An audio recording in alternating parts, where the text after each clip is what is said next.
تبارك الذي بيده الملك وهو على كل شيء قدير الذي خلق الموت والحياة ليبلوكم أيكم أحسن عملا وهو العزيز الغفور الذي خلق 7 سماوات طباقا ما ترى في خلق الرحمن من تفاوت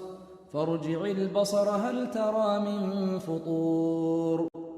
ثم ارجع البصر كرتين ينقلب إليك البصر خاسئا وهو حسير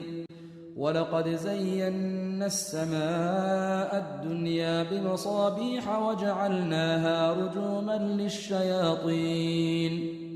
وأعتدنا لهم عذاب السعير وللذين كفروا بربهم عذاب جهنم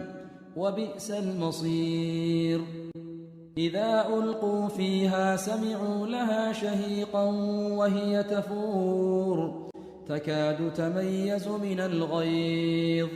كلما ألقي فيها فوج سألهم خزنتها ألم يأتكم نذير قالوا بلى قد جاءنا نذير فكذبنا وقلنا ما نزل الله من شيء إن أنتم إلا في ضلال كبير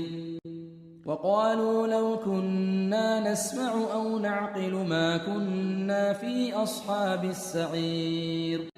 فاعترفوا بذنبهم فسحقا لأصحاب السعير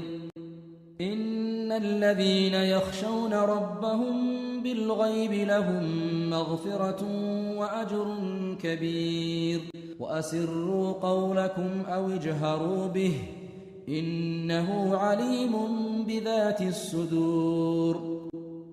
ألا يعلم من خلق وهو اللطيف الخبير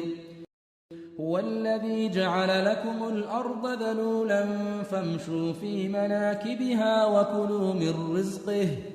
وإليه النشور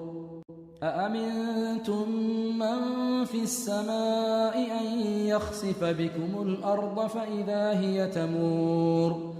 أم أمنتم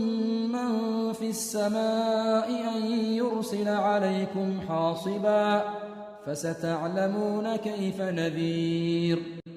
ولقد كذب الذين من قبلهم فكيف كان نكير أولم يروا إلى الطير فوق